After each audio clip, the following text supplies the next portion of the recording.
Yes, so after completing the law of diminishing marginal utility and assumptions related to the law of diminishing marginal utility, our next topic is limitations of the law of diminishing marginal utility. Law of diminishing marginal utility ની મર્યાદાઓ શું છે? તો સૌથી મોટી અને સૌથી પહેલી મર્યાદા એની એ છે કે આ લો ઓફ ડિમિનિશિંગ માર્જિનલ યુટિલિટી ઘણા બધા અનરિયાલિસ્ટિક અઝમ્પશન્સ ઉપર ક્રિએટ કરવામાં આવ્યું છે. અનરિયાલિસ્ટિક અઝમ્પશન્સ મતલબ શું? તો અનરિયાલિસ્ટિક એટલે અવાસ્તવિક, અઝમ્પશન્સ એટલે ધારણાઓ, અવાસ્તવિક ધારણાઓ છે. મતલબ કે તમે લો ઓફ ડિમિનિશિંગ માર્જિનલ યુટિલિટી માટે જે કંઈ પણ અઝમ્પશન્સ કર્યા છે, દાખલા તરીકે અહીંયા પહેલું કર્યું કે કાર્ડિનલ મેઝરેબિલિટી ઓફ યુટિલિટી, એટલે કે યુટિલિટીને આપણે કાર્ડિનલ એટલે આંકડાઓમાં માપી શકીએ છીએ. આપણે એવું કહી શકીએ છીએ કે એક આઈસ્ક્રીમ બરાબર 10 યુનિટની યુટિલિટી. તો આને આપણે રૂપિયામાં કે પૈસામાં માપ્યું, આંકડામાં માપી લીધું, જે વાસ્તવિકતા નથી. વાસ્તવિકતામાં તો આપણને જે કંઈ પણ પ્રોડક્ટ આપણે કન્ઝ્યુમ કરીએ છીએ એ પ્રોડક્ટમાંથી મળતો સેટિસ્ફેક્શન આપણે ખાલી એક્સપ્રેસ કરી શકીએ, એને માપી નથી શકતા. પણ આલ્ફ્રેડ માર્શલે એવું કીધું છે કે એને આપણે આંકડામાં માપીએ છીએ. આ અનરિયાલિસ્ટિક છે. બીજું, constancy of marginal utility of money. મનીની માર્જિનલ યુટિલિટી કોન્સ્ટન્ટ રહે છે, આવું પણ અઝમ્પશન છે. વાસ્તવિકતામાં કદાચ એવું બને કે મનીની માર્જિનલ યુટિલિટી કોન્સ્ટન્ટ ન પણ રહે. ત્યારબાદ કન્ટિન્યુઅસ કન્ઝમ્પશન. આપણે એવું અઝ્યુમ કર્યું છે કે તમે જે પ્રોડક્ટ માટે ડિમિનિશિંગ માર્જિનલ યુટિલિટીનો સિદ્ધાંત અપ્લાય કરતા હોય એનું કન્ઝમ્પશન કન્ટિન્યુઅસ થવું જોઈએ. પહેલો કપ આઈસ્ક્રીમ તમે કન્ઝ્યુમ કરો પછી તરત જ બીજો કપ આઈસ્ક્રીમ, વચ્ચે ટાઈમ ગેપ ન હોવો જોઈએ. Second cup of ice cream consume કરી લીધો પછી તરત જ થર્ડ કપ ઓફ આઈસ્ક્રીમ. તો આમ કન્ટિન્યુઅસ કન્ઝમ્પશન હશે તો જ law of diminishing marginal utility apply થશે. તો વાસ્તવિકતામાં કદાચ એવું બને કે માણસ કન્ટિન્યુઅસ કન્ઝમ્પશન નો પણ કરતો હોય, વચ્ચે ટાઈમ ગેપ આવી જાય, તો એને કારણે પણ આ લો અપ્લાય ન થઈ શકે. ત્યારબાદ હોમોજીનિટી ઓફ યુનિટ્સ કન્ઝ્યુમ્ડ. હોમોજીનસ એટલે એક સરખા પ્રકારના યુનિટ. તો law of diminishing marginal utility એવું અઝ્યુમ કરે છે કે તમે જે યુનિટ કન્ઝ્યુમ કરો છો બધા એક સરખા જ પ્રકારના હોવા જોઈએ. આઈસ્ક્રીમની વાત કરો છો તો આઈસ્ક્રીમ પહેલો કપ તમે ચોકલેટ ચિપ્સ કન્ઝ્યુમ કરતા હોય તો સેકન્ડ કપ પણ ચોકલેટ ચિપ્સ જ હોવો જોઈએ, થર્ડ કપ પણ ચોકલેટ ચિપ્સ જ હોવો જોઈએ. Every cup must be identical. દરેક કપ છે હોમોજીનસ એટલે એક સરખો હોવો જોઈએ. જો અહીંયા દરેકમાં ફ્લેવર અલગ અલગ હશે તો law of diminishing marginal utility apply નહીં થાય. તો આમ આ બધા જ અઝમ્પશન્સ છે એને એક સાથે પૂરા કરવા એ કદાચ પોસિબલ ન હોય તો law of diminishing marginal utility apply ન થાય. તો આની લિમિટેશન છે. ત્યારબાદ utility is not in fact independent. આપણે એવું અહીંયા હાઇપોથેસિસ ઓફ ઇન્ડિપેન્ડન્ટ યુટિલિટી હમણાં જ આપણે એવું સમજ્યા કે દરેક યુનિટની યુટિલિટી ઇન્ડિપેન્ડન્ટ છે. મેં એક્ઝામ્પલ આપ્યું કે આઈસ્ક્રીમમાંથી મળતી યુટિલિટી છે એ આઈસ્ક્રીમની સ્વતંત્ર યુટિલિટી છે. આઈસ્ક્રીમમાંથી મળતી યુટિલિટી એ બીજા સેનાઈ ઉપર ડિપેન્ડ નથી કરતી. દાખલા તરીકે આઈસ્ક્રીમમાંથી મળતી યુટિલિટી, આઈસ્ક્રીમની સાથે તમે કન્ઝ્યુમ કરો છો શેક, તો આઈસ્ક્રીમની યુટિલિટી છે શેક ઉપર પણ ડિપેન્ડ નથી કરતી. અને આઈસ્ક્રીમની યુટિલિટી છે એની સાથે માનો કે તમે જ્યુસ કન્ઝ્યુમ કરો છો તો જ્યુસની ઉપર પણ ડિપેન્ડ નથી કરતી. મતલબ દરેક વસ્તુમાંથી મળતી યુટિલિટી ઇન્ડિપેન્ડન્ટ છે. તો શેકની યુટિલિટી છે એ પણ આઈસ્ક્રીમ ઉપર ડિપેન્ડ નથી કરતી, આઈસ્ક્રીમની યુટિલિટી છે એ પણ શેક ઉપર ડિપેન્ડ નથી કરતી. All of them R independent.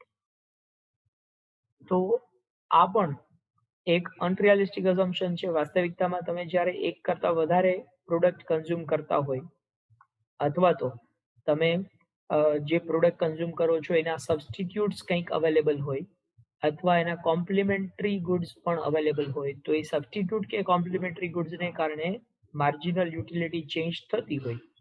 દાખલા તરીકે તમે દહીં પૂરીમાંથી મળતી યુટિલિટી મેઝર કરો છો, તમે દહીં પૂરી ખાઈ રહ્યા છો તો દહીં પૂરી આમાં તમે કોમ્પ્લિમેન્ટરી ગુડ જે છે એની ક્વોલિટી બદલાય તો દહીંપુરીમાંથી મળતો સેટિસ્ફેક્શન છે, દહીંપુરીમાંથી મળતી માર્જિનલ યુટિલિટી હંમેશા બદલાઈ જ જશે, બરોબર. દાખલા તરીકે તમને ફર્સ્ટ પ્લેટ દહીંપુરી આપવામાં આવી હતી ત્યારે દહીં એનો સ્વાદ ખૂબ જ સારો હતો, બરોબર. પણ સેકન્ડ પ્લેટ દહીંપુરી તમને આપવામાં આવી તો બીજી વખત એમાં જે દહીં નાખવામાં આવ્યું એ દહીંનો ટેસ્ટ છે એ થોડોક ચેન્જ થઈ ગયો, બગડી ગયો, અથવા તો એ દહીં છે એ ખરાબ થઈ ગયું, વધુ ખાટું દહીં એમાં આપી દેવામાં આવ્યું. તો તમે જોઈ શકો છો કે કોમ્પ્લિમેન્ટરી ગુડ બદલાઈ ગયું. દહીં પૂરી માટે દહીં છે એ કોમ્પ્લિમેન્ટરી છે, બરાબર. તો કોમ્પ્લિમેન્ટરી ગુડ બદલાઈ ગયું તો મેઇન પ્રોડક્ટની માર્જિનલ યુટિલિટી છે એ ચેન્જ થઈ જાય, બરાબર. એ કાં તો ઘટીને 0 થઈ જાય અથવા તો માર્જિનલ યુટિલિટી બહુ વધી જાય, કોમ્પ્લિમેન્ટરી ગુડ બહુ વધારે સારું આપ્યું હોય. દાખલા તરીકે એવું થયું હોય કે પહેલી પ્લેટમાં દહીં સારું નહોતું પણ બીજી પ્લેટમાં વધારે સારું દહીં આપવામાં આવ્યું, તો આનો મતલબ એવો થયો ને કે તમારું માર્જિનલ યુટિલિટી પહેલી પ્લેટ કરતાં બીજી પ્લેટમાં વધી જશે, ડિમિનિશ નહીં થાય, ઘટવાને બદલે વધી જશે રાધર. તો કહેવાનો મતલબ એ છે કે ઇન્ડિપેન્ડન્ટ યુટિલિટીનું અઝમ્પશન પણ અહીંયા છે એ ઘણી વખત સાચું નથી બનતું. દરેક વખતે એના સબસ્ટિટ્યુટ કે કોમ્પ્લિમેન્ટરી પ્રોડક્ટ જો અવેલેબલ હોય તો માર્જિનલ યુટિલિટી ડિમિનિશ થવાને બદલે ઇન્ક્રીઝ પણ થઈ શકે છે. ત્યારબાદ the law is not universal. There may be many instances where the marginal utility does not fall, or quite the opposite may increase with increase in the consumption or the stock obtained. તો આ સિદ્ધાંત છે universal નથી. Universal એટલે સાર્વત્રિક નથી, મતલબ it can not be applied to all the product. Law of diminishing marginal યુટિલિટીનો સિદ્ધાંત બધી જ પ્રોડક્ટ ઉપર અપ્લાય થઈ શકતો નથી. શું કામ બધી પ્રોડક્ટ ઉપર અપ્લાય નથી થઈ શકતો? કારણ કે ઘણી બધી પ્રોડક્ટ એવી છે કે જેમાં માર્જિનલ યુટિલિટી ડિક્રીઝ થવાને બદલે ઇન્ક્રીઝ થાય છે. તમે વધારાનું એક યુનિટ યુઝ કરતા જાઓ તો every unit will give you increasing marginal utility rather than decreasing. આવું કઈ જગ્યાએ થાય એ આપણે સમજીએ. તો દાખલા તરીકે the may not apply for the prestigious goods and articles. Prestigious ગુડ્સના આર્ટિકલ્સ છે હંમેશા દરેક જગ્યાએ એક્સેપ્શન જ હોય. આપણે આની પહેલા લો ઓફ ડિમાન્ડમાં પણ પ્રેસ્ટિજિયસ ગુડ્સ વિશે વાત કરી હતી. તો prestigious goods like gold, diamond, platinum આ બધી વસ્તુઓ છે એમાં માર્જિનલ યુટિલિટી ડિક્રીઝ ન થાય. તમને ડાયમંડ આપવામાં આવે તો ફર્સ્ટ ડાયમંડથી તમારી યુટિલિટી ઇન્ક્રીઝ થઈ, સેકન્ડ ડાયમંડ યુટિલિટી ડિક્રીઝ નથી થવાની, સેકન્ડ ડાયમંડમાં તમારી યુટિલિટી હંમેશા ઇન્ક્રીઝ જ થશે. થર્ડ ડાયમંડ મળે તો માર્જિનલ યુટિલિટી હજી વધશે, ફોર્થ ડાયમંડ તમને આપવામાં આવે તો માર્જિનલ યુટિલિટી ઇન્ક્રીઝ જ થશે. So every diamond will increase your marginal utility rather than decreasing. એટલે prestigious goods માં law of diminishing marginal utility apply નથી થતો. Then the law also may not hold when it is the case of hobbies or rather than rare collection.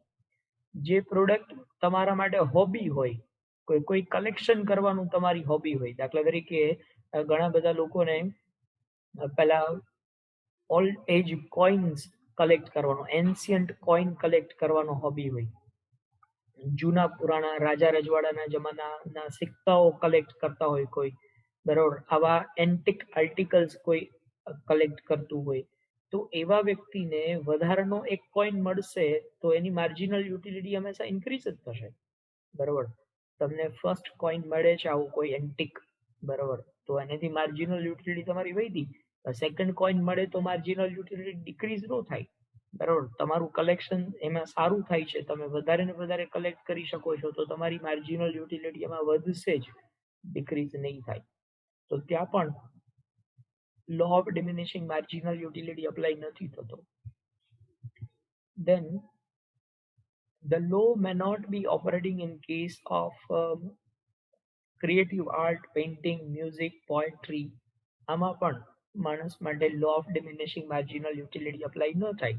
Creative art, માનો કે કોઈ માણસ painter છે અને પેઇન્ટિંગ કરી રહ્યો છે, બરોબર, તો એક પેઇન્ટિંગ થી એની માર્જિનલ યુટિલિટી વધશે, સેકન્ડ પેઇન્ટિંગ થી એની માર્જિનલ યુટિલિટી હજી વધશે.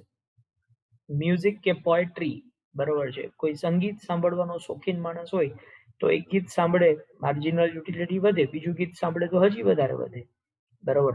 આમ એ વ્યક્તિની માર્જિનલ યુટિલિટી ડિક્રીઝ નહીં થાય, રાધર ઇન્ક્રીઝ થશે. તો ત્યાં પણ law of diminishing marginal utility apply નથી થતો. Then the law does not hold good in the case of habit forming commodities. એવા પ્રકારની કોમોડિટી કે જે નો ઉપયોગ કરવો એ તમારી હેબિટ થઈ ગઈ હોય. દાખલા તરીકે સ્મોકિંગ કરવાની આદત વાળો માણસ છે, એક સિગારેટ પીવે તો એની માર્જિનલ યુટિલિટી ઇન્ક્રીઝ થઈ. સેકન્ડ સિગારેટ એનેથી માર્જિનલ યુટિલિટી વધશે જ, કારણ કે એની હેબિટ છે, એને આદત પડી ગઈ છે સિગારેટ કન્ઝ્યુમ કરવાની, સિગારેટ સ્મોક કરવાની. તો માર્જિનલ યુટિલિટી ત્યાં ડિક્રીઝ થવાને બદલે ઇન્ક્રીઝ થશે. તો ત્યાં પણ law of diminishing marginal utility apply નથી થતું. ત્યારબાદ the law fails in the case of people with miserly behaviors, as accumulation of every additional unit of money would give them greater level of satisfaction. Miser એટલે કંજૂસ માણસ હોય, બરાબર, તો એ લોકોને, જે લોભી માણસ છે એ લોકોમાં પણ law of diminishing marginal utility apply નહીં થાય. બરોબર, લોભી માણસ શું વિચારતો હોય કે વધુ ને વધુ પૈસા ભેગા કરું, બરોબર, તો વધુ ને વધુ પૈસા ભેગા કરવામાં એને તમે 100 રૂપિયા એક વખત આપો તો એની માર્જિનલ યુટિલિટી ઇન્ક્રીઝ થઈ. પાછા બીજા 100 રૂપિયા આપો તો માર્જિનલ યુટિલિટી હજી વધશે જ, એની માર્જિનલ યુટિલિટી કોઈ દી ઘટશે નહીં. બરોબર, હજી ત્રીજા 100 રૂપિયા તમે એને આપો છો તો લોભી માણસને તો હજી વધારે મજા આવશે. તો every 100 rupees will increase the marginal utility rather than decreasing. તો ત્યાં પણ આ લો અપ્લાય નહીં થાય. જે લોકો આવા મિઝરલ બિહેવિયર ધરાવતા હોય, મતલબ કંજુસાઈ વાળા લોકો હોય કે લોભી લોકો હોય, એમાં પણ law of diminishing marginal utility apply ન થાય. So all these are the limitations of law of diminishing marginal utility. And because of these limitations, the law of diminishing marginal utility is not universal. It cannot be applied to all the kind of products. So after the completion of limitations of the law of diminishing marginal utility, let us talk about the consumer's equilibrium for one product. જ્યારે consumer કોઈ એક જ product purchase કરે છે તો એ એક product માટે એનું માર્જિનલ યુટિલિટી ના સિદ્ધાંત પ્રમાણે એનો ઇક્વિલિબ્રિયમ પોઈન્ટ ક્યાં આવશે? ઇક્વિલિબ્રિયમ પોઈન્ટ અથવા તો પોઈન્ટ ઓફ ફૂલ સેટિસ્ફેક્શન અથવા પોઈન્ટ ઓફ ફૂલ સેટિએશન અથવા આપણે કહીએ સેચ્યુરેશન પોઈન્ટ. તો એ સેચ્યુરેશન પોઈન્ટ કઈ જગ્યાએ આવશે? તો સિમ્પલ યાદ રાખો, આ આપણે લો ઓફ ડિમાન્ડમાં પણ ભણ્યા છીએ કે જે જગ્યાએ price is equal to marginal utility થાય, કન્ઝ્યુમર છે એનું ઇક્વિલિબ્રિયમ તે જગ્યાએ આવશે. એક પ્રોડક્ટ તમે પરચેસ કરો છો તો એક પ્રોડક્ટ માટે તમારું માર્જિનલ યુટિલિટી અને પ્રાઇસ જે જગ્યાએ ઇક્વલ થાય. સે ફોર એક્ઝામ્પલ, તમે first unit of chocolate purchase કરો છો, ફર્સ્ટ યુનિટ ઓફ ચોકલેટ એમાં તમને માર્જિનલ યુટિલિટી મળે છે 30, પણ આ ફર્સ્ટ ચોકલેટ માટે તમારે પ્રાઇસ પે કરવી પડે છે 20 રૂપીસ પ્રાઇસ છે. હવે 20 રૂપીસની પ્રાઇસ તમને 30 સેટિસ્ફેક્શન મળે છે, તો આનો મતલબ એવો થયો કે તમારા માટે બેનિફિટ છે. તો તમે હજી સેકન્ડ ચોકલેટ પરચેસ કરશો, સેકન્ડ ચોકલેટ માટે વળી પાછા તમે 20 રૂપીસ સ્પેન્ડ કર્યા, તો માર્જિનલ યુટિલિટી કેટલી મળી? 28. તો હજી તમારા માટે આ બેનિફિટ છે. તમે થર્ડ ચોકલેટ પણ પરચેસ કરશો, થર્ડ ચોકલેટ માટે સ્ટીલ 20 રૂપીસ તમે સ્પેન્ડ કર્યા, આ 20 રૂપીસમાંથી તમને સેટિસ્ફેક્શન કેટલો મળ્યો? તો કે 26 નો સેટિસ્ફેક્શન મળે છે, તો હજી પણ તમારા માટે બેનિફિટ છે. ફોર્થ ચોકલેટ તમે કન્ઝ્યુમ કરો છો, ફોર્થ ચોકલેટમાં 20 રૂપીસ અગેન તમે સ્પેન્ડ કર્યા, આ 20 રૂપીસમાંથી તમને સેટિસ્ફેક્શન મળ્યો 24 નો, તો સ્ટીલ ઇટ ઇઝ બેનિફિશિયલ, તો હજી આગળ તમારું કન્ઝમ્પશન તમે વધારશો. ફિફ્થ ચોકલેટ પરચેસ કરો છો, એના માટે ફરી પાછા 20 રૂપીસ તમે સ્પેન્ડ કર્યા, 20 રૂપીસ સ્પેન્ડ કરો છો તો સેટિસ્ફેક્શન 22 નો મળે છે, તો હજી તમારું કન્ઝમ્પશન આગળ વધારશો. સિક્સ ચોકલેટમાં પાછા તમે 20 રૂપીસ સ્પેન્ડ કરો છો, 20 રૂપીસ સ્પેન્ડ કરીને સેટિસ્ફેક્શન તમને 20 નો જ મળે છે. તો અહીંયા price is equal to marginal utility થાય છે. Price is equal to marginal utility, એટલે તમે જેટલા રૂપિયા ખર્ચ્યા છે એટલો સેટિસ્ફેક્શન તમારો અહીંયા કમ્પ્લીટ થઈ જાય છે. તો જ્યાં price is equal to marginal utility થાય, કન્ઝ્યુમર છે ત્યાં પોતાનું પરચેઝ સ્ટોપ કરી દેશે. અહીંયા 6 ચોકલેટ ઉપર કન્ઝ્યુમર સ્ટોપ થઈ જશે. આ 6 ચોકલેટ એ કન્ઝ્યુમર માટે ઇક્વિલિબ્રિયમ પોઈન્ટ આવી ગયો છે એમ કહેવાય, અથવા આને સેચ્યુરેશન પોઈન્ટ આવી ગયો છે એમ કહેવાય. તો 6 ચોકલેટ એ કન્ઝ્યુમર માટેનો ઇક્વિલિબ્રિયમ પોઈન્ટ છે. અચ્છા, માનો કે કન્ઝ્યુમર 7th ચોકલેટ પરચેસ કરે તો શું થશે? તો 7th ચોકલેટ પરચેસ કરશે તો એને 20 રૂપીઝ સ્પેન્ડ કરવાના છે, પણ એ 20 રૂપીઝમાંથી એને સેટિસ્ફેક્શન કેટલો મળે છે? તો કે 18 નો છે. તો આનો મતલબ એવો થયો કે તમને 2 રૂપીઝ અહીંયા લોસ થઈ રહ્યો છે, બરોબર. 20 રૂપિયાનો તમે ખર્ચો કરો છો પણ એમાં તમને સેટિસ્ફેક્શન 18 રૂપિયા જેટલું જ મળે છે, તો અહીંયા તમને 2 રૂપિયા જેટલો લોસ થઈ રહ્યો છે. આનો મતલબ એવો થયો કે કન્ઝ્યુમર છે 7th ચોકલેટ પરચેસ કરવા નહીં જાય. 6 ચોકલેટ ઉપર એ સેચ્યુરેશન આવી જશે. 6 ચોકલેટ ઉપર એનું ટોટલ યુટિલિટી મેક્સિમમ હશે અને marginal utility will be equal to price હશે. તો પ્રાઇસ અને માર્જિનલ યુટિલિટી જ્યાં ઇક્વલ થાય ત્યાં કન્ઝ્યુમરનું ઇક્વિલિબ્રિયમ પોઈન્ટ આવશે, જ્યારે કન્ઝ્યુમર એક કોમોડિટી પરચેસ કરતો હોય ત્યારે. હવે રિયલ લાઈફમાં તો એવું બને ને કે તમે એક જ યુનિટ ન પરચેસ કરતા હોય, you may be purchasing more than 1 unit. કોઈ એક પ્રોડક્ટ પરચેસ નથી કરતા, એક કરતા વધારે પ્રોડક્ટ તમે એક સાથે પરચેસ કરતા હો છો. તો જ્યારે તમે એક કરતા વધારે પ્રોડક્ટ એક સાથે પરચેસ કરતા હોય તો એવા સંજોગોમાં એનો ઇક્વિલિબ્રિયમ પોઈન્ટ ક્યાં આવશે એ આપણે અહીંયા ગોતીએ. એક એક્ઝામ્પલથી સમજીએ તો વધારે ખ્યાલ આવશે. Suppose the consumer has two spend 35 rupees. 35 rupees એને સ્પેન્ડ કરવાના છે. એને બે પ્રોડક્ટ પરચેસ કરવાની છે, પ્રોડક્ટ એક્સ અને પ્રોડક્ટ વાય. બે પ્રોડક્ટ પરચેસ કરે છે. આપણે એવું કીધું એક કરતા વધારે પ્રોડક્ટ હોય ત્યારે એનું ઇક્વિલિબ્રિયમ પોઈન્ટ આપણે ફાઇન્ડ આઉટ કરવું છે. તો કન્ઝ્યુમર છે એ પ્રોડક્ટ એક્સ પરચેસ કરી રહ્યો છે અને પ્રોડક્ટ વાય પરચેસ કરી રહ્યો છે. આ પ્રોડક્ટ એક્સ ના પ્રાઇસ છે 4 રૂપીઝ છે અને પ્રોડક્ટ વાય ના પ્રાઇસ 5 રૂપીઝ છે. હવે જ્યારે એક કરતા વધારે પ્રોડક્ટ પરચેસ કરતો હોય ત્યારે એનું ઇક્વિલિબ્રિયમ પોઈન્ટ ક્યાં મળશે એ આપણે ફાઇન્ડ આઉટ કરવું છે. તો એ ફાઇન્ડ આઉટ કરવા માટે સિમ્પલ તમારે આટલું યાદ રાખવાનું છે, marginal utility of x, marginal utility of x upon price of x. Marginal utility of x upon price of x is equal to marginal utility of y. Marginal utility of y upon price of y. Upon price of y. આ બંને જ્યાં equal થાય ત્યાં કન્ઝ્યુમરનું equilibrium point આવશે. જે જગ્યાએ આ વસ્તુ ઇક્વલ થાય ત્યાં કન્ઝ્યુમરનું ઇક્વિલિબ્રિયમ પોઈન્ટ આવશે.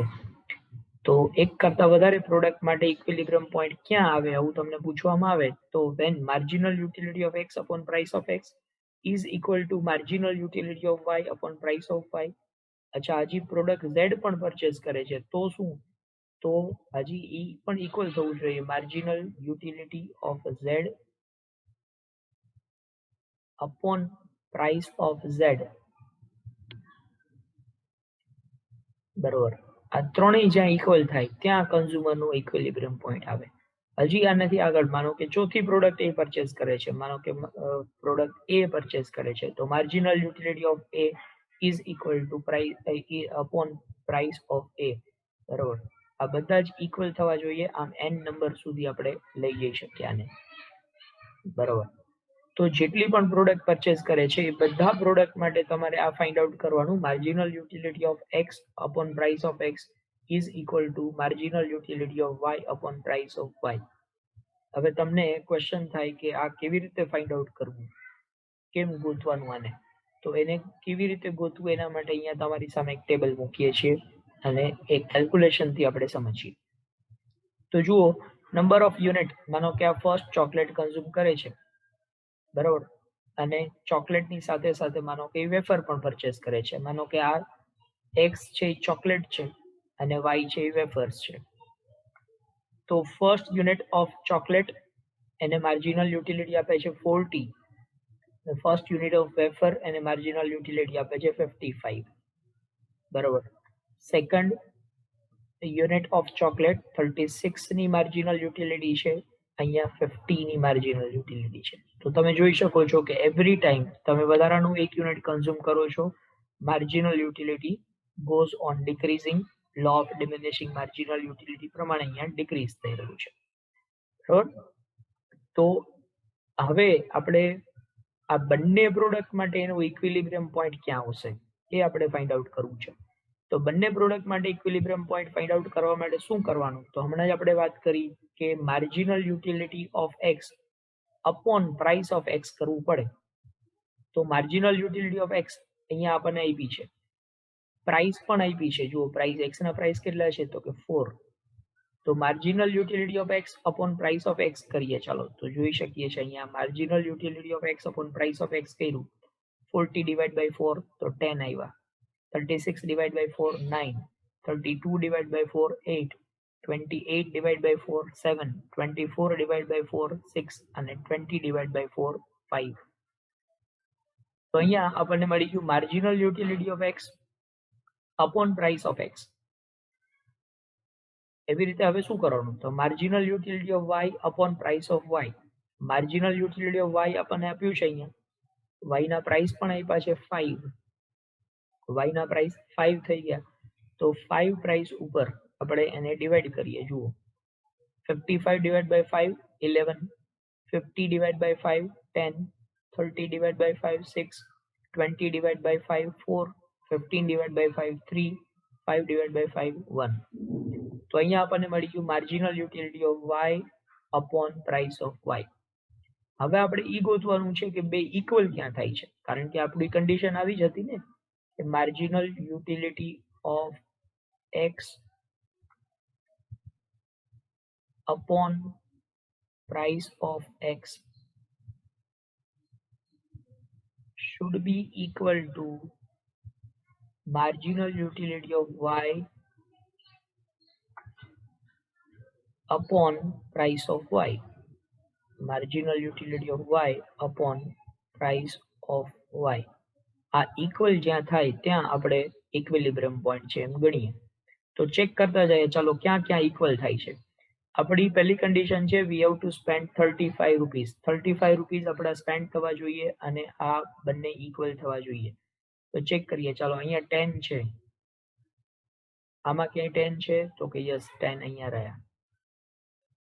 તો આનો મતલબ એવો થયો કે ચોકલેટનું 1 યુનિટ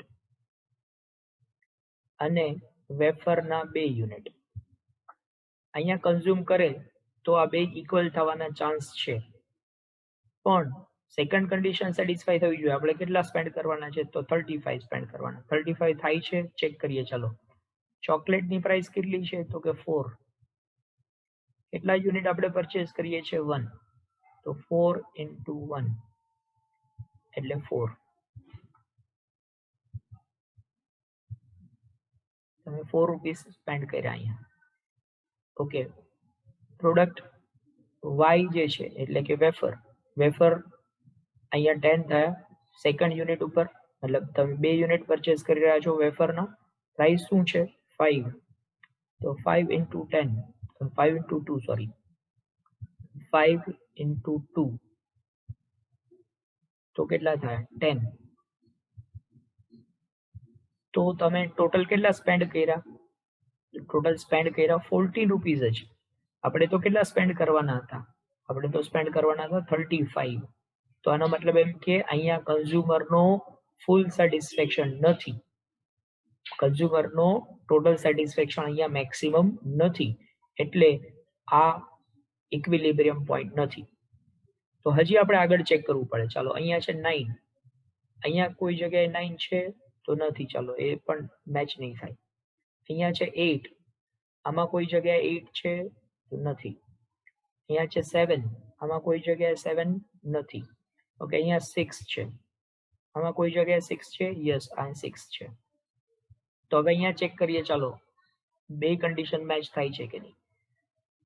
પ્રોડક્ટ એક્સ એટલે કે ચોકલેટ 6 યુનિટ, અહીંયા માર્જિનલ યુટિલિટી અપોન પ્રાઇસ કર્યું તો અહીંયા 6 આવ્યા. કેટલા યુનિટ ઉપર આવે છે? તો કે 5 યુનિટ ઉપર. 5 યુનિટ ચોકલેટની પ્રાઇસ કેટલી છે? 4. 4 into 5, 4 into 5 કરો, કેટલા આવે? 4 into 5 20.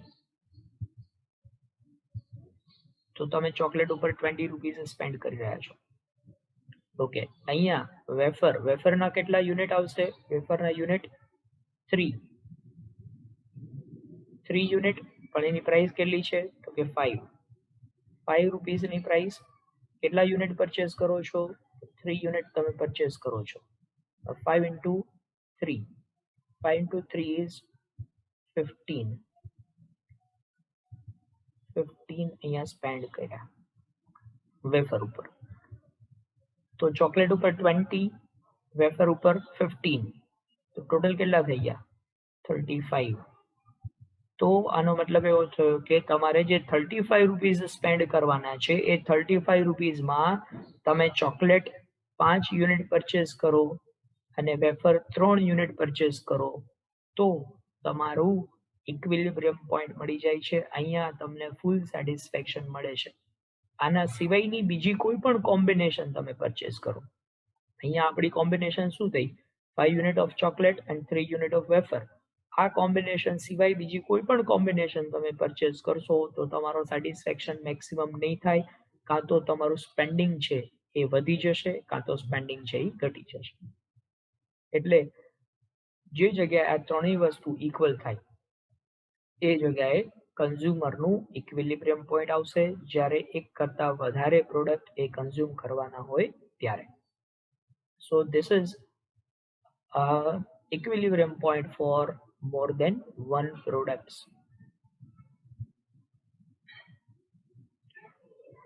So this is the case where you are purchasing more than one product. When you are purchasing more than one product and you try to find out the equilibrium point, this will be known as the law of equimarginal utility. જ્યારે તમે એક કરતા વધારે product purchase કરો છો એમાં તમારે જ્યારે ઇક્વિલિબ્રિયમ ફાઇન્ડ આઉટ કરવાનું છે તો આ સિદ્ધાંતને આપણે નામ આપ્યું છે લો ઓફ ઇક્વિ માર્જિનલ યુટિલિટી. એટલે કે ઇક્વિનો મતલબ થશે ઇક્વલ માર્જિનલ યુટિલિટી નો સિદ્ધાંત આલ્ફ્રેડ માર્શલે જેમ ડિમિનિશિંગ માર્જિનલ યુટિલિટીની વાત કરી એ એક પ્રોડક્ટ માટે અપ્લાય થાય છે. એક કરતા વધારે પ્રોડક્ટ માટે જ્યારે તમે આ ફાઇન્ડ આઉટ કરતા હોય માર્જિનલ યુટિલિટીથી ઇક્વિલિબ્રિયમ તો એને નામ આપ્યું છે equimarginal utility. So this is about law of equimarginal utility. Now the next concept is consumer's surplus. The next concept is consumer's surplus. Consumer surplus એટલે શું? તો ટેકનિકલ ડેફિનેશન આપણે પછી સમજીએ, પણ પહેલા એ કન્ઝ્યુમર સરપ્લસ નો બેઝિક કન્સેપ્ટ સમજી લઈએ. કન્ઝ્યુમર સરપ્લસ મતલબ એક્સ્ટ્રા સેટિસ્ફેક્શન. કન્ઝ્યુમર સરપ્લસ એટલે સાવ બેઝિક અન્ડરસ્ટેન્ડિંગથી આપણે સમજવું હોય તો શું સમજી શકાય? તો કન્ઝ્યુમર સરપ્લસ મતલબ એક્સ્ટ્રા સેટિસ્ફેક્શન, એડિશનલ સેટિસ્ફેક્શન.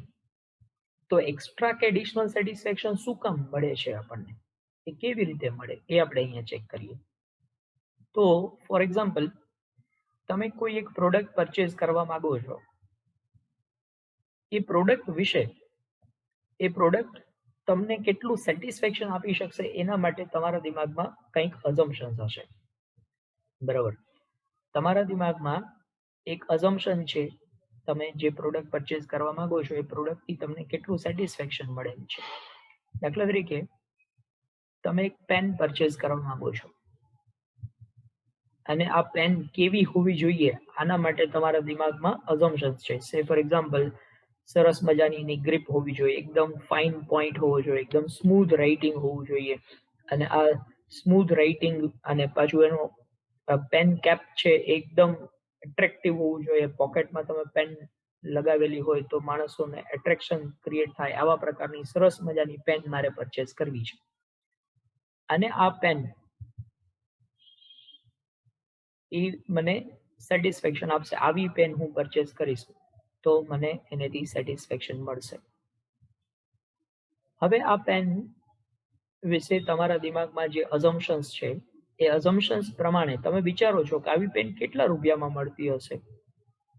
તો તમે માની લીધું કે આ સરસ મજાની પેન છે એ હું માર્કેટમાં પરચેસ કરવા જઈશ ને તો એ અરાઉન્ડ 500 રૂપીઝમાં તો મળી જ જાય. 500 રૂપીઝ જેટલી પ્રાઇસ હશે આ પેનની, બરોબર, આટલા તો મારે સ્પેન્ડ કરવા પડશે. તો 500 રૂપીઝ છે એને શું કહેવાય? તો 500 રૂપીઝ છે ને એ તમારું રેડીનેસ ટુ પે છે. You are ready to pay 500 rupees to get such a nice pen. તમારા દિમાગમાં પેન વિશેનું જે અઝમ્પશન છે કે આવી સરસ મજાની પેન હોવી જોઈએ, આવી પેન હું પરચેસ કરું તો મને બહુ જ મજા આવે, બરોબર, તો એ સરસ મજાની ગ્રીપ હોવી જોઈએ, સરસ મજાનું સ્મૂથ રાઇટિંગ હોવું જોઈએ, એકદમ ફાઇન પોઈન્ટ હોવો જોઈએ, એકદમ એટ્રેક્ટિવ પેન કેપ હોવું જોઈએ. આ તમારા દિમાગમાં જે અઝમ્પશન્સ છે એ અઝમ્પશન્સ પ્રમાણેનો સેટિસ્ફેક્શન મેળવવા માટે તમે 500 રૂપીઝ પે કરવા માટે રેડી છો. You are ready to pay 500 rupees. હવે તમે સ્ટેશનરી સ્ટોર ઉપર જાઓ છો, અલગ અલગ પેન ચેક કરો છો, તમને એક પેન પસંદ આવે છે અને તમે સ્ટેશનરી સ્ટોરના માલિકને પૂછો છો કે ભાઈ આ પેન કેટલા રૂપિયામાં આવી, તો એ તમને એમ કે આ પેનની પ્રાઇસ 300 રૂપીઝ છે. The price of this pen is 300. તમે પે કરવા માટે હતા ready 500, but the price of pen is 300. પેનના પ્રાઇસ એકચ્યુઅલમાં કેટલા છે? તો એકચ્યુઅલમાં 300 રૂપીઝ પ્રાઇસ છે. તમારું રેડીનેસ ટુ પે હતું 500, પણ તમને પેન 300 માં જ મળે છે, તો યુ આર સેવિંગ 200. તમે 200 રૂપિયા બચાવો છો. આ 200 રૂપિયા તમારા જે બચ્યા ને એ તમારો એડિશનલ સેટિસ્ફેક્શન છે. એટલે તમને તમારી એક્સપેક્ટેશન પ્રમાણેની પેન મળી એનો તો સેટિસ્ફેક્શન છે જ, પણ સાથે તમે 200 રૂપિયા બચાવી શક્યા છો એનો એક્સ્ટ્રા સેટિસ્ફેક્શન છે. This extra satisfaction is called surplus. આ તમારો એક્સ્ટ્રા સેટિસ્ફેક્શન છે ને એ સરપ્લસ કહેવાય. તો કન્ઝ્યુમર્સ સરપ્લસ મતલબ શું? કન્ઝ્યુમર્સ સરપ્લસ ને ટેકનિકલી આપણે ડિફાઇન કરવું હોય તો કેમ ડિફાઇન કરી શકીએ? તો technically consumer surplus is equal two what a consumer is ready to pay minus what he actually pays. What a consumer is ready to pay. So you were ready to pay 500 minus what you actually paid. You actually paid 300. તમે 500 રૂપિયા ચૂકવવા માટે ready હતા, પણ actually તમારે કેટલા ચૂકવવા પડે છે? You are required to pay 300. તો 500 રૂપિયા ચૂકવવા માટે રેડી હતા, એમાંથી 300 જ પે કરવા પડે છે, મતલબ you are getting extra satisfaction of saving this 200. આ 200 રૂપિયા બચાવ્યાનો તમને વધુ આનંદ છે. This is called consumers surplus. તો consumer surplus means what a consumer is ready to pay minus what he actually pays. Say for example, આ એક પેસ્ટ્રી છે અને આ પેસ્ટ્રી માટે તમે કેટલા રૂપિયા ચૂકવવા તૈયાર થાવ છો, એમાંથી આપણે માઇનસ કરીએ તમે એકચ્યુઅલમાં કેટલા પે કરો છો. સપોઝ આ પેસ્ટ્રી માટે you are ready to pay 20 rupees તમે પેસ્ટ્રી માટે પે કરવા માટે રેડી છો, પણ પેસ્ટ્રી તમને એકચ્યુઅલમાં 15 રૂપીઝમાં જ અવેલેબલ થાય છે. 15 રૂપિયામાં જ પેસ્ટ્રી તમને અવેલેબલ થઈ ગઈ, તો મતલબ યુ આર સેવિંગ 5 રૂપીઝ. તો આ 5 રૂપીઝ છે એ તમારો સરપ્લસ છે એમ કહેવાય. સરપ્લસ મતલબ એડિશનલ સેટિસ્ફેક્શન. કેવી રીતે મળે additional satisfaction? What a consumer is ready to pay minus what he actually pays. What a consumer is ready to pay. You are ready to pay 20. You are actually paying 15. 5 is your surplus. તો આ જ વસ્તુને આપણે technically define કરીએ. Definition જોઈએ અહીંયા. તો consumer surplus is equal two what a consumer is ready to pay minus what he actually pays. Consumer કેટલા પે કરવા માટે રેડી છે એમાંથી એકચ્યુઅલમાં એને કેટલા પે કરવા પડે છે, that is called consumer surplus.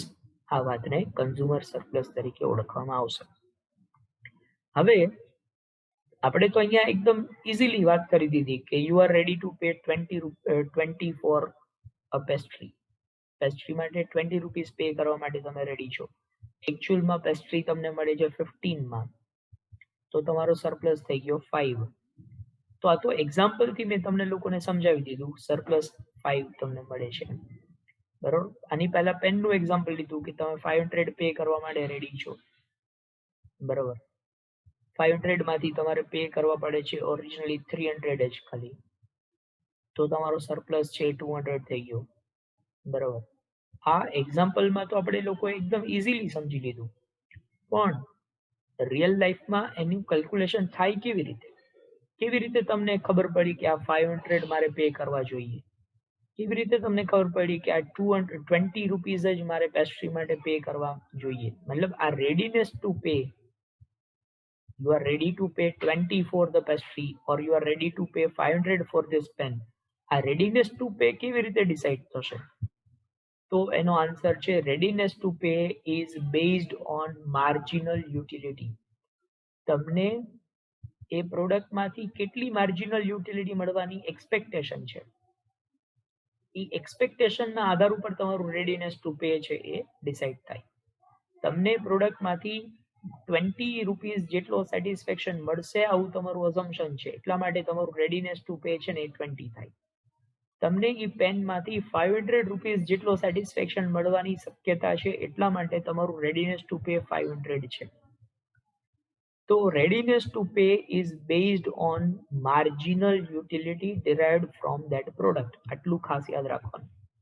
હવે આના ઉપરથી આપણે કન્ઝ્યુમરનું ઇક્વિલિબ્રિયમ ફાઇન્ડ આઉટ કરીએ. કન્ઝ્યુમરનું equilibrium point on the basis of readiness to pay, that is marginal utility and consumer surplus. Suppose ચોકલેટમાંથી મળતી યુટિલિટી આપણે મેઝર કરી રહ્યા છીએ. ફર્સ્ટ યુનિટ ઓફ ચોકલેટ તમને 30 જેટલું માર્જિનલ યુટિલિટી આપે છે. 30 જેટલું માર્જિનલ યુટિલિટી છે, આનો મતલબ એમ કે તમે કેટલા પે કરવા માટે રેડી છો. Your readiness to pay is 30. તમે 30 રૂપિયા પે કરવા માટે રેડી છો. પણ એકચ્યુઅલમાં પરચેસ કરવા જાવ છો તો પ્રાઇસ કેટલા છે? પ્રાઇસ ઇઝ 20 રૂપીસ જ પ્રાઇસ છે. તો તમારો સરપ્લસ કેટલો થયો કહેવાય? તો કે 10 ઇઝ યોર સરપ્લસ. તમારો સરપ્લસ અહીંયા 10 યુનિટ જેટલો છે. સેકન્ડ ચોકલેટ તમે પરચેસ કરો છો, તમને ખબર છે કે માર્જિનલ યુટિલિટીનો સિદ્ધાંત પ્રમાણે માર્જિનલ યુટિલિટી હંમેશા ડિક્રીઝ થાય. તો પહેલી ચોકલેટમાંથી માર્જિનલ યુટિલિટી તમને 30 મળતી હતી, સેકન્ડ ચોકલેટમાંથી માર્જિનલ યુટિલિટી કેટલી મળશે? તો કે 28 મળશે. 28 માર્જિનલ યુટિલિટી છે, તો તમારું રેડીનેસ ટુ પે કેટલું હોય? તો કે 28 is your readiness to pay. પણ એકચ્યુઅલમાં ચોકલેટ કેટલામાં મળે છે? 20માં ચોકલેટ મળે છે. તો 28 માઇનસ 20 તમારું 8 સરપ્લસ છે. Third chocolate, again marginal utility diminishes. 26 marginal utility, readiness to pay 26 minus price 20, તો મતલબ સરપ્લસ 6. આમ તમે આગળ જતા જાઓ તો તમારું કન્ઝ્યુમર સરપ્લસ છે એ ડિક્રીઝ થતું જાય છે. Consumer surplus becomes 0. Consumer surplus અહીંયા 0 બની ગયું, જ્યાં price is equal to marginal utility થઈ ગયું. તો ફરીથી પાછું અહીંયા પોઈન્ટ ઓફ સેચ્યુરેશન કે ઇક્વિલિબ્રિયમ પોઈન્ટ આવી ગયો પહેલા જ નિયમ પ્રમાણે. જ્યાં price equal to marginal utility થતું હોય ત્યાં કન્ઝ્યુમરનું ઇક્વિલિબ્રિયમ પોઈન્ટ આવે. આવું આપણે પહેલા જ ભણ્યા છીએ. તો price is equal to marginal utility થાય છે ક્યાં? તો 6 યુનિટ ઉપર. 6 ચોકલેટ તમે પરચેસ કરશો ત્યાં તમારું price is equal to marginal utility થયું, તમારું કન્ઝ્યુમર સરપ્લસ 0 થઈ ગયું. તો જ્યાં price is equal to marginal utility હોય ને કન્ઝ્યુમર સરપ્લસ 0 હોય ત્યાં કન્ઝ્યુમરનો ઇક્વિલિબ્રિયમ પોઈન્ટ આવશે. તો આ ઇક્વિલિબ્રિયમ પોઈન્ટ આપણે ફાઇન્ડ આઉટ કર્યું કન્ઝ્યુમર સરપ્લસના વ્યૂ પોઈન્ટથી.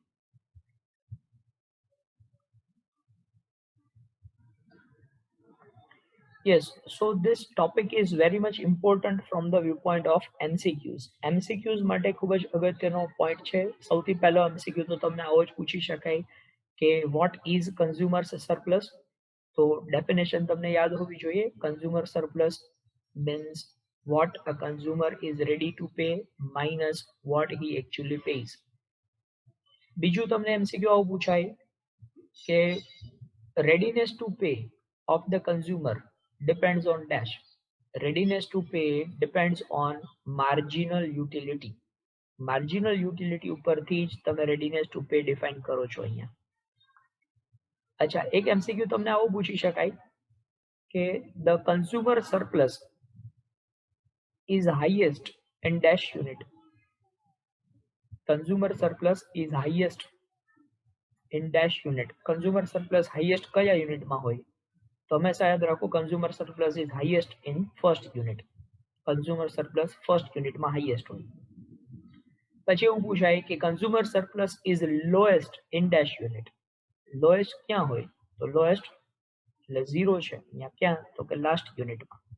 તો consumer surplus is lowest in last unit. પછી તમને એવું પૂછવામાં આવે કે as per consumer surplus concept, the consumer's equilibrium is at dash. Consumer surplus ના viewpoint પ્રમાણે consumer નું equilibrium ક્યાં આવશે? તો consumer's equilibrium where price is equal to marginal utility. Consumer surplus પ્રમાણે પણ જ્યાં price equal to marginal utility હોય and consumer surplus 0 હોય, બરાબર, ત્યાં consumer નું equilibrium point આવશે. Where is the equilibrium point of consumer as per consumer's surplus? આવો MCQ પૂછાય તો price is equal to marginal utility. હવે આ પોઈન્ટને શું કહેવાય? જ્યાં કન્ઝ્યુમરનું ઇક્વિલિબ્રિયમ પોઈન્ટ આવ્યું, આ પોઈન્ટને અલગ અલગ નામ આપ્યા છે. અલગ અલગ નામમાં પહેલું તો નામ કીધું ઇક્વિલિબ્રિયમ પોઈન્ટ, બીજું નામ એને કહેવાય સેચ્યુરેશન પોઈન્ટ, ત્રીજું એને કહેવાય point of full satisfaction, saturation point કહેવાય, પોઈન્ટ ઓફ ફૂલ સેટિસ્ફેક્શન કહેવાય, પછી એને કહેવાય પોઈન્ટ ઓફ ફૂલ સેટિટી.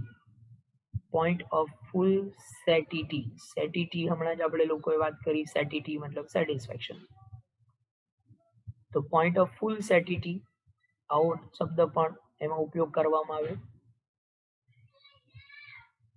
તો પોઈન્ટ ઓફ ફૂલ સેટિટી ક્યાં આવશે? Point of full satiety price is equal to marginal utility. Point of full satisfaction કે point of maximum satisfaction કે પોઈન્ટ ઓફ મેક્સિમમ સેટિટી કે આ બધું એક જ છે, બરાબર. તો જ્યાં price is equal to marginal utility હોય ત્યાં પોઈન્ટ ઓફ ફૂલ સેટિટી આવશે. અચ્છા, તમને એવું પૂછવામાં આવે કે beyond saturation point, what is the consumer surplus? Beyond saturation point એટલે saturation point પછી consumer surplus કેટલો હોય છે? તો saturation point આપણે જોયો અહીંયા, saturation point 6 યુનિટ ઉપર છે. beyond saturation point એટલે saturation point પછી જાઓ, saturation point પછી એટલે 7th યુનિટ. 7th યુનિટમાં consumer surplus કેટલો થાય? તો આમ કેલ્ક્યુલેટ કરીએ, 18 minus 20 the -2. તો beyond saturation point this is negative surplus. Negative surplus ને કહેવાય consumers deficit. Negative surplus મતલબ શું? consumers deficit. deficit એટલે ખોટ અથવા ખાધ. તો અહીંયા consumer ને ખોટ થાય છે. deficit એટલે ખોટ અથવા ખાધ. તો beyond equilibrium point or beyond saturation point એટલે saturation point પછી consumer ને શું મળે? તો consumer ને deficit મળે. This is consumer's deficit. Clear છે આ? ચલો, તો આ MCQs ની વાત કરી, આટલા MCQs આમાંથી પૂછી શકાય. હવે આપણે વાત કરીએ ડાયાગ્રામથી અને સમજીએ. તો ડાયાગ્રામમાં તમે જોઈ શકો છો અહીંયા x એક્સિસ ઉપર આપણને લોકોને આપવામાં આવ્યું છે અમાઉન્ટ ઓફ કોમોડિટી, મતલબ કેટલા યુનિટ્સ અહીંયા તમે પરચેસ કરશો. અને y એક્સિસ ઉપર આપણને આપ્યું છે price and marginal utility. y axis ઉપર price and marginal utility. Now suppose તમે પરચેઝ કરવા માંગો છો OQ યુનિટ. OQ જેટલા યુનિટ તમારે પરચેઝ કરવા છે. આના માટે તમે કેટલા અમાઉન્ટ પે કરવા માટે રેડી છો? તો તમારું રેડીનેસ ટુ પે, અહીંયા આપ્યું છે.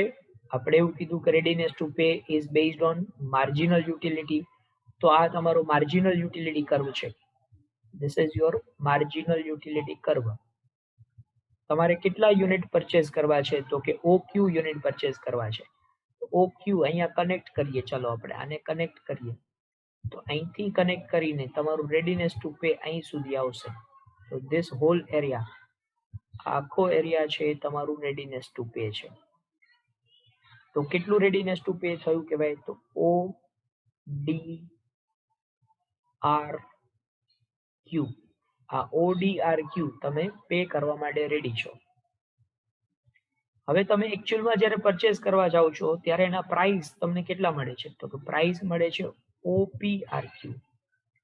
તમે પે કરવા માટે રેડી હતા ODRQ, પણ એકચ્યુઅલમાં પ્રાઇસ તમે પૂછો છો તો પ્રાઇસ કેટલા છે? તો કે પ્રાઇસ OPRQ છે. તો હવે ODRQ માઇનસ OPRQ કરીએ. ODRQ માઇનસ OPRQ, તો આન્સર જે મળે એ આ એરિયા મળે. તો આ એરિયા છે એ તમારો સરપ્લસ છે એમ કહેવાય. ODRQ એ તમારું રેડીનેસ ટુ પે હતું, પણ એ રેડીનેસ ટુ પે છે એમાંથી તમારે એકચ્યુઅલ કેટલું પે કરવું પડે છે? તો એકચ્યુઅલ પે કરવું પડે છે OPRQ જેટલું. તમે OQ યુનિટ પરચેસ કરવા માટે રેડી હતા. OQ ને આપણે આની સાથે કનેક્ટ કરી દીધા. તો આ કનેક્ટ કર્યા એટલે એની સામે માર્જિનલ યુટિલિટીનો કર્વ છે એ અહીંયા ભેગો થાય છે. બરોબર. માર્જિનલ યુટિલિટી આ આખો એરિયા જે છે આ તમારું રેડીનેસ ટુ પે હતું. આટલું આ રેડીનેસ ટુ પે. બરોબર.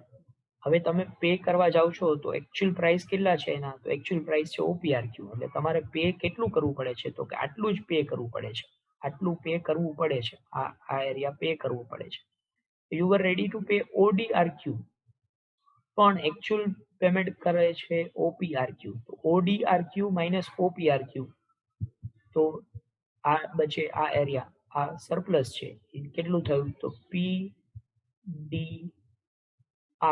PDR આ તમારો સરપ્લસ કહેવાય, અથવા DRP કયો અથવા PRD કયો, કાંઈ પણ. તો that is your consumer surplus. તો આ જ વાત અહીંયા ડિસ્ક્રિપ્શનમાં આપણે જોઈએ. So the total utility is equal to the area under marginal utility curve.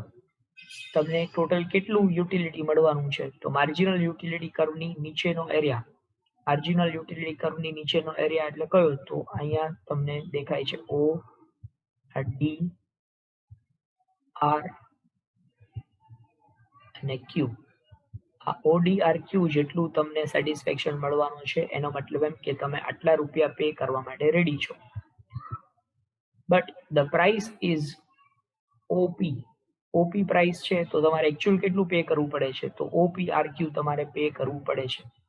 OPRQ જેટલી અમાઉન્ટ તમે પે કરો છો, તો ODRQ માઇનસ OPRQ કરીએ તો જે આન્સર મળશે DPR.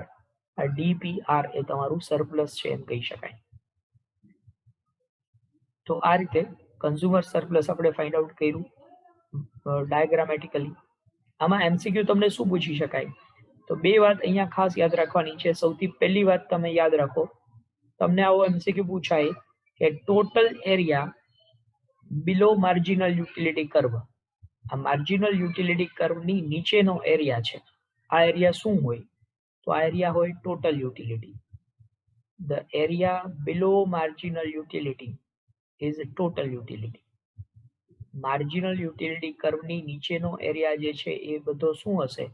તો આ બધો જ ટોટલ યુટિલિટી હશે. જો અહીંયા લખ્યું છે total utility is equal to area under marginal utility. Marginal યુટિલિટીની અંડરનો એરિયા છે એ તમારું ટોટલ યુટિલિટી હોય. તો MCQ આવો એક પૂછી શકાય કે area under marginal utility curve is dash. તો area under marginal utility curve is total utility. Second MCQ આવું પૂછાય કે marginal utility curve is also known as dash. Marginal utility curve is also demand curve of the consumer. Marginal utility curve એ કન્ઝ્યુમરનો demand curve છે. શું કામ demand curve? કારણ કે અહીંયા તમે જોઈ શકો છો કે કન્ઝ્યુમર કેટલા યુનિટ પરચેઝ કરે છે, તો OQ યુનિટ પરચેઝ કરે છે. આ OQ પરચેઝ કર્યા એનો મતલબ એવો થયો ને કે OQ જેટલી એની ડિમાન્ડ છે. તો માર્જિનલ યુટિલિટી કર્વ છે એ જેમ જેમ આ માર્જિનલ યુટિલિટી ઘટતી જાય છે એમ એમ એની ડિમાન્ડ પણ ઘટતી જાય છે. તમે જુઓ કે અહીંથી હજી આગળ જાય તો એની માર્જિનલ યુટિલિટી ડિક્રીઝ થાય, તો ડિમાન્ડ પણ અહીંયા ડિક્રીઝ થઈ રહી છે. બરાબર. તો મતલબ કન્ઝ્યુમર છે એ વધારે યુનિટ પરચેસ કરશે, યુનિટમાં વધારો કરશે તો એની માર્જિનલ યુટિલિટી ડિક્રીઝ થશે, અને યુનિટમાં આ બાજુ જેમ ઘટાડો કરે છે તો માર્જિનલ યુટિલિટી અહીંયા વધારે છે. તો આ કન્ઝ્યુમરના માર્જિનલ યુટિલિટીના કર્વ ઉપર તમે જે પોઈન્ટ ઉપર આવો છો એ પોઈન્ટ એકચ્યુઅલમાં તમારી ડિમાન્ડ દર્શાવે છે. આ એકચ્યુઅલમાં તમારી આટલી ડિમાન્ડ હશે એટલે જ માર્જિનલ યુટિલિટી આ લેવલ ઉપર છે એમ કહી શકાય. તો marginal utility curve is also the demand curve of the consumer. Marginal utility curve એ કન્ઝ્યુમરનો ડિમાન્ડ કર્વ પણ છે. બરાબર. તો આ બે વાત આમાંથી તમારે યાદ રાખવાની છે.